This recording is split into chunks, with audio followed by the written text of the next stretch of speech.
When was the last time somebody handed you a free ticket? What if that ticket changed your life? For me, that's exactly what happened. In 2012, Jimmy Lee handed me a free ticket for the ASWA's live show. What I thought was simply going to be a fun-filled night of watching wrestling turned out to be the start of a great life. I got to meet so many great people, including the man who would later become my husband. That's my story. This story is the origin of the American States Wrestling Alliance. Founded in 1989 by Mike Moffat and later taken over by Jimmy Lee, the American States Wrestling Alliance has become one of the top alliances in Ohio. Mike tells us how it all began. My real name is Mike Moffat, and my stage name is Kid Collins. Just as a child, I'd seen wrestling on TV, and from then I was hooked. I mean, I was like 12 years old, but I was hooked. And from there, as I grew older, I went to more matches, and then I decided I wanted to be a wrestler, so I pursued it and found the avenues. It was a lot harder back then. They usually found you, but I found a place to go to school and learn to train, and from there it's history. But it didn't start out as the ASWA. They had a different name for their promotion. No, we started out as OCW, Ohio Championship Wrestling, but came to a time when I was running more shows and around the state and trying to get into other states. And, you know, Ohio Championship Wrestling kind of made it small, just Ohio. But I wanted to run shows West Virginia, Kentucky, Tennessee, you know, Indiana. So we came up with the name ASWA to, you know, really pull that off, give it a boost in at least in theory, of what we were able to do. And we put on quite a few shows in the state and outside the state. Kid couldn't have made it all possible if it wasn't for one man. Charlie Fulton, a good man. He was a friend, he was a partner, he was all around, just everything for a lot of us in the ASWA. We started it out, and it went a long way, a few stutter steps at first, but we got it to the point to where we wanted it. And really we started it because he had a gym and I had a gym, and we both trained wrestlers. And so, as you know, it's hard to get a job without experience, and it's hard to get experience without a job. So we provided the avenue for our new students and old students to be out in the spotlight, get on the live shows, get some TV time when permitted, and just try to make stars out of youngins. And you know, whether they make it big or not, doesn't matter. That you go out there and you're doing the thing you want to do. It's every day is the WrestleMania. Just the technical stuff, you know, that he could teach you just by talking to you was amazing. I learned more from him than anywhere. First promotion went on in Mansfield, Ohio at the 7-Eleven Union Hall. And I say that kind of fun because that's where I used to go as a kid and watched. And so when we got to run into, you know, doing a show, I said, well, where else are we going to do it? I mean, it was a beautiful hall, and the lights come off. They have just the one single ring light. It was old school, and people couldn't see each other. They could only see what was happening in the ring, and that just made it so much more, you know, perfect. Not only is he a great wrestler, he's also a great trainer and is looked up to by all of his students. I had a guy named Matt Ewers. He was a good kid. He was my first student. He was just like me. He wanted it since he was a teenager. And so he came in, and then next was Jimmy Lee. And funny story about him is he had a full-grown beard, okay, at 18. Well, I thought he was 18. My name is Jimmy Lee, also known as the Living Nightmare. In this business, wrestling is life. You don't let anyone take it away from you, and you don't let your parents know. I really wanted to do it. I was actually going to run away from home because I heard Buddy Roberts had a school in Chicago. Fate and destiny, a friend of mine that I went to school with, who was a couple years older than me, Matt Ewers, said, hey, guess what? I'm training to be a wrestler. Oh, I was envious and mad because I wanted to do it. It was like in a movie, a smoke-filled room, and I seen this guy sitting there in a dark corner with just that little hanging light over the table, and I was nervous and trying to act like a man, because I was only 15. And it's like, so you want to be a wrestler, huh? I'm like, yep. I didn't really know what else to say. And he set me up with a tryout, and I signed I'm 18, and started my path, started the training. And eventually it was found out I was only 15 and had to tell the folks. And then the release forms were signed and I was able to continue because I was already far enough along with the training. It's like, well, you're already halfway through pretty much. Once I found out, because inevitably, like a good parent, you always find out. And I had to have a talk with him and then with his parents and find out what they thought. They signed release forms and gave their blessing. And so he went on and he's been with us ever since. Good friend too. When Kid ran, Mansfield was always the hub for it. Kid would draw good crowds. There'd be times where he would draw, a couple thousand people. Well, less than reputable promoters caught wind of the draw Mansfield was having. So, hey, we're going to go in there and step on their toes. So they came in and put on subpar shows with subpar talent. Some of them probably weren't even trained correctly. And pretty much what a term we call killed the town. They killed the town so bad with bad shows, we couldn't give free tickets away. It was real shady too. Kid would book a date, then they would book a date the weekend before. And I remember one time specifically me and Ed Deadly went to the show to give tickets out for our show, comp tickets out. No thanks. We don't want to see no more of this, because they didn't differentiate the promotions. And one even tried to call themselves the ASWF to try to confuse fans. So Kid kind of stopped running Mansfield, and he would do like Coshocton and, other towns and Lexington and stuff like that. And I think we did one more show a couple years after that, in like 2001 or two. No, it's 2000 because we made special shirts for it from the change of the millennia. I ran it for a good many years, and some things in wrestling started to change, and I was old school, and a lot of the new school stuff was coming in, and so I was just tired after a while running shows. It just burns you out. There's so much to take care of, and one day Jimmy Lee, my second student, he come to me and says, "Hey, would you mind if I ran some wrestling shows?" And I'm like, "Have at it." 2011, approached Kids like, I kind of want to give this a try. He's like, "You sure you want to be a promoter?" I'm like, "Well, I want to give it a try, just to see if Mansfield's ready for it again." So he, blessed me with the reins, and I got my promoter's license and started it up. And the first show that I did, it was a roll of the dice, and I wanted to do it all by myself. I didn't ask nobody to, help with any kind of money or anything, just because if it failed, I didn't want, anybody to be out any money. It was a bingo hall in Mansfield. It held about 500 people. Well, that night, people were lined up. Cars were parked almost to the highway. There was probably almost 600-700 people there. We had to turn away 200 other people who we just couldn't fit in the building. But yeah, then I was like, well, I guess Mansfield's ready for it again. And the shows have been self-sufficient ever since. And we got on a pattern of every 2 months, or about every 2 months, we would do a show in the area. And up until 2020, we was doing shows all the time. He does a great job of running ASWA. His promotion is better than most.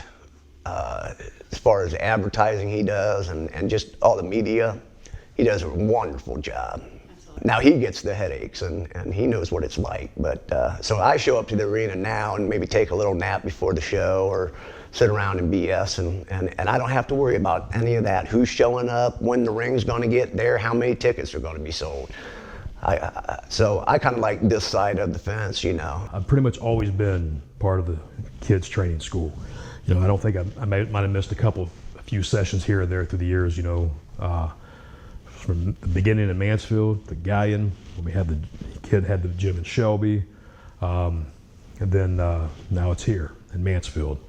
Well, I took the reins over, I believe it was, he gave me that honor in 2005, around 2005 as the head trainer. He's like, you know, man, you got it now, man. You know, you are a trainer. I was able to sit down with a few of Jimmy's students, one of whom I've known for several years and am proud to call a friend. I am Izzy Lambert. I have been wrestling since October of 2010.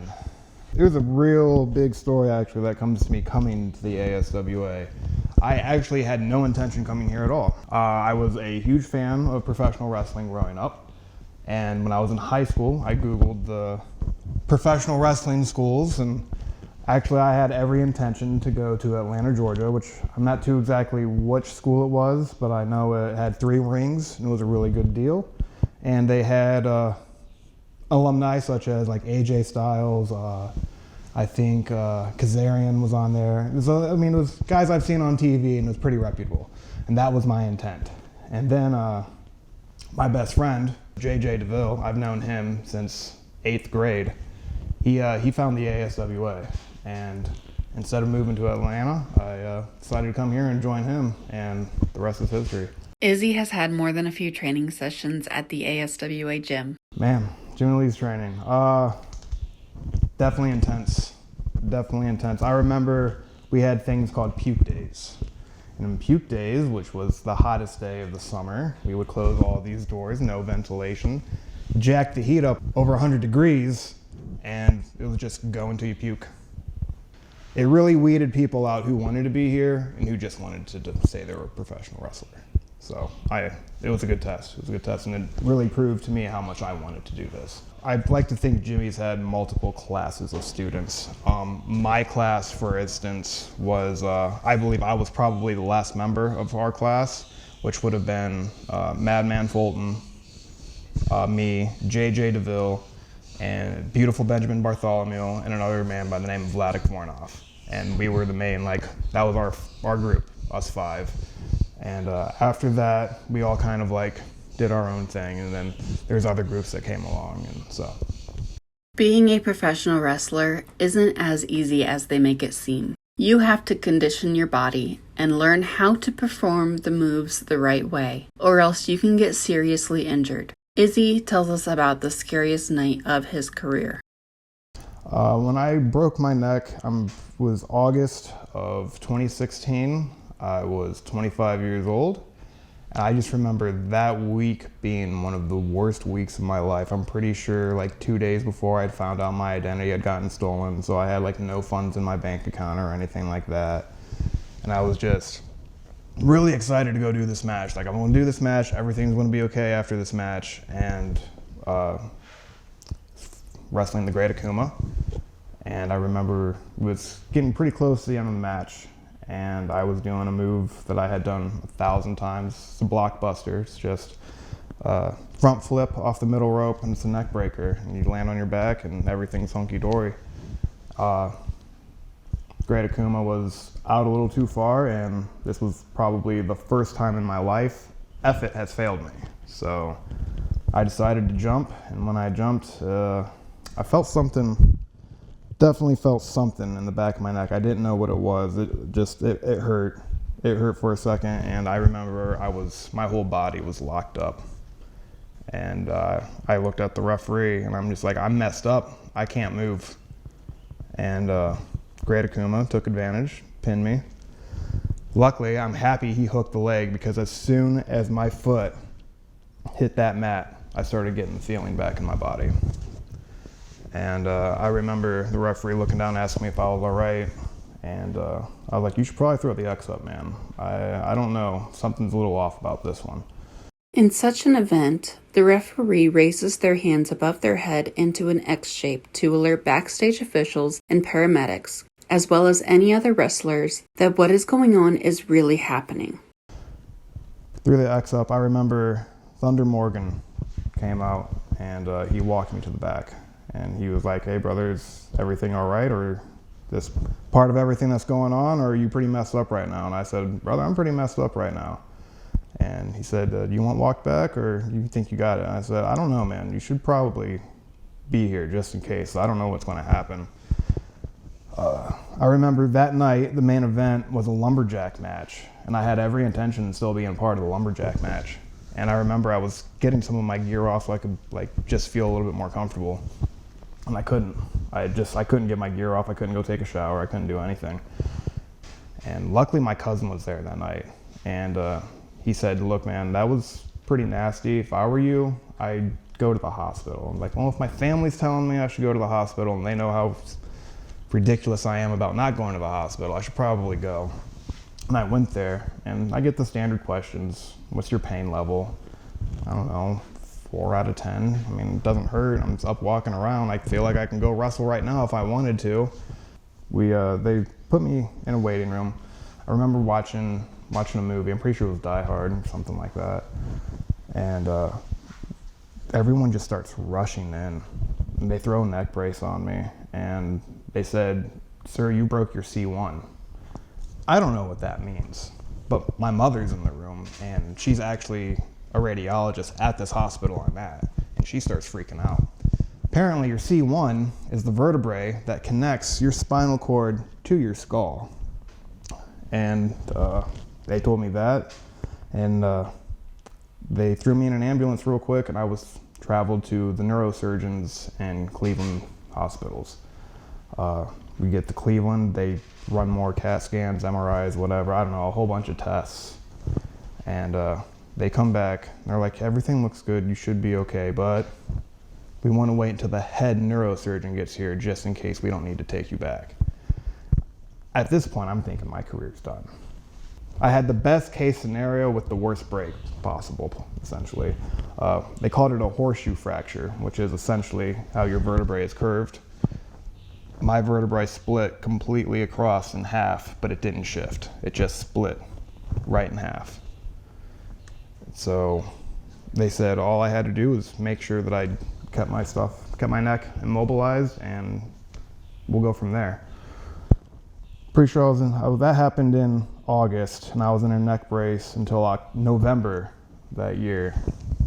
And I remember we get to the doctor's office, they take my neck brace off, they give me some x-rays, they put my neck brace back on. And the doctor comes back in the room, and he's like, your neck looks really good. I was like, all right, cool, awesome. Wanted to test the waters a little bit, and I'm like, I'm planning on going to a theme park pretty soon. I'm like, can I do roller coasters? He's like, yeah, you're fine. You can do whatever you want. And I was like, whatever I want. And I'm like, Doc, I'm a professional wrestler. You sure I can go back to doing whatever I want?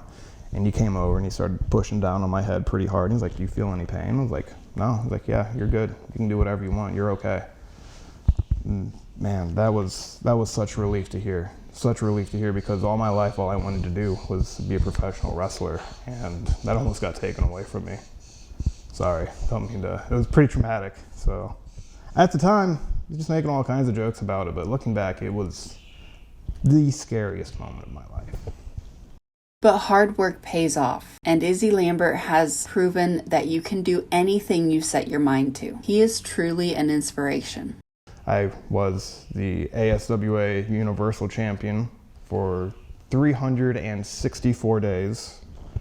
And then I was the ASWA Tag Team Champions with Bad Boy Barry Hardy. And then here recently I defeated Madman Fulton and captured the ASWA Heavyweight Championship, which I currently hold. That was the best moment of my life. Best moment of my life, not even gonna lie. Came back not thinking I was going to be able to from a broken neck, and 2 years later, I'm the organization's main guy. It's unreal. It's unreal. I remember I had the title in my passenger seat car the whole ride home, and I was in tears the whole way. So I couldn't believe where I was at. It's unbelievable. It's an honor. Over the years, Izzy has become an assistant trainer at the gym. Helps Jimmy, not just having his set of eyes, another set of eyes out here, because he can see stuff that I can't see. I can see stuff that he can't see. And we have a lot of experience, and if we can pass that experience down and help new students learn and grasp this business, then I'm all for it. I'm very proud of all of them. Well, there might be a couple that we won't mention names. Just kidding, not really. A lot of good. I mean, I'm proud of them, man. I mean, I'm happy that I was able to help them live a dream. You know, the way I look at it, I think I was talking to a couple of my students recently. You know, how I turned down opportunities in the past over other whatever reasons or whatever, and maybe it was for a reason that if I took the other path to do this tour, do that, or whatever, it might not have led me to where I'm at today, and maybe, you know, to help, you know, other students live their dream. You know, so I might not be a worldwide known superstar, but I do know my stuff. Get it in their heads, you know, ring psychology, the moves, the, you know, how to work in a ring. But like some of my students, you know, who have very good careers, like Madman Fulton. You know, he came to me as a big corn-fed college boy, you know, from Ashland University. And I remember he emailed me, and just another guy wanted to try it. I walk in, this big 6'8" dude. I'm like, well, you ate your Wheaties, didn't you, kid? You know, and started up, and look where he's at today. You know, he was in WWE, he was in NXT, now he's currently in Impact Wrestling. I was also able to sit down with Axel Fury to talk about his training and career so far. My name is Cody Grog, and I perform as Axel Fury. I've always been a huge fan of professional wrestling, but my problem was I didn't know any local school that was around because I've been born and raised in Mansfield. So for the longest time, I did my research, kind of like Jimmy said before, do your research. I kept seeing and hearing about ASWA, and I'd always see pictures of Jimmy, like maybe in matches or in attire, and I always had it kind of in the back of my head until once I was done with school and everything to be here. I did my first tryout back in 2015, and I passed, but I wanted to finish college first and get my teaching degree. And then I came back in 2019, and then I started to take everything more seriously, paid my dues, did my training, and then I had my debut back in December 2019 with a 5-man tag team match.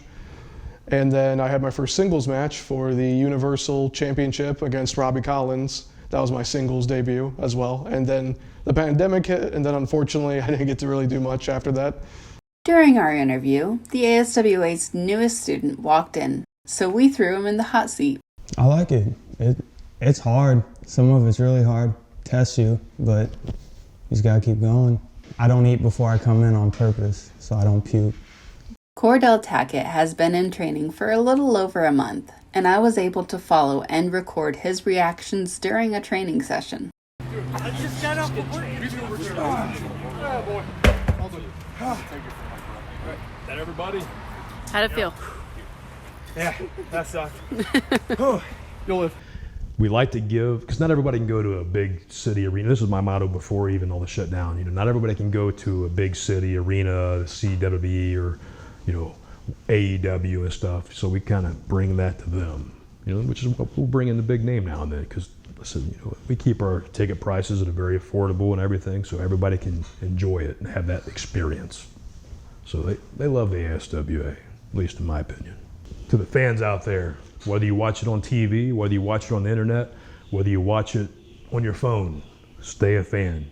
We appreciate you being fans. We do it for you. Been a lot of places, wrestled in a lot of towns, and I've appreciated the cheers and the boos as well. And but thanks to anybody out there that's listening for a good run and some good times in the ring and some outside the ring as well. Thank you. Thank you. That's all I really can say. Is I don't really have too many words to express how thankful I am to the fans, but thank you very much.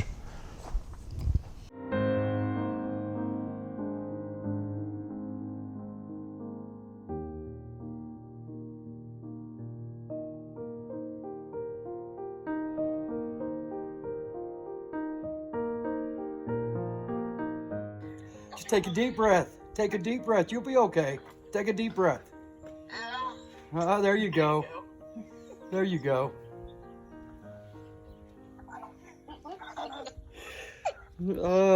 Kind of excited, aren't we?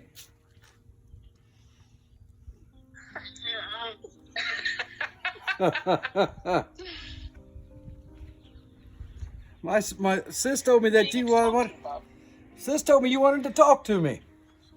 Oh, to be big wrestler like I am, man, you gotta respect people around you. I know that's hard to believe when it comes to me, but you gotta remember, man, when it comes to your family, you gotta respect your parents and your siblings, your brothers and your sisters. Gotta respect all of them. The wrestling school has a separate web page from the promotion. It's aswapro.com. That's for the training school. Then the promotions website is aswalive.com. And find us on Facebook, find me on Facebook. Just rabbit hole yourself until you find what you're looking for. But it's a tough road. Nothing comes easy, nothing comes free. You're going to sweat, you're going to cry, you're going to probably bleed. I mean, probably every one of my students has experienced, you're going to puke. I mean, it's hard work. It is hard. This is not something that's going to come easily. You know, what you put into this business is what you'll get out of this business. If you're going to hem-haul around and just think you're going to come in and do a couple of jumping jacks, you might as well go flip some burgers somewhere, you know. And also another thing, don't go into any wrestling school thinking you're going to be a star. Nobody can promise to make you into a star. If you have a trainer come up to you or some school saying, we'll make you into a star, move on. What you become is what you push yourself to be. We, like what I tell my students, is we give you the tools, and whatever you build with that is on you. We'll help guide you. You know, I'll help guide you and, you know, point you in the right directions, but I can't hold your hand the whole way. But I will motivate the heck out of you to be as big as you can be. You know, but no promises to make you into a star, but I promise you that you will start that journey. As you can see, the ASWA started out small, but always had big dreams. Those dreams come true when people like Madman Fulton train and develop and make it all the way to the WWE. When WWE superstars like Billy Gunn and Abyss come to Ohio to wrestle in their shows. The credit for this goes to Mike Moffat and Jimmy Lee for their many years of hard work and developing friendships. But at the end of the day, it's the professionalism that drives the ASWA. They will never back down from a fight, and not even a pandemic can stop them. I'm Debi Christo. Thank you for watching Score 30.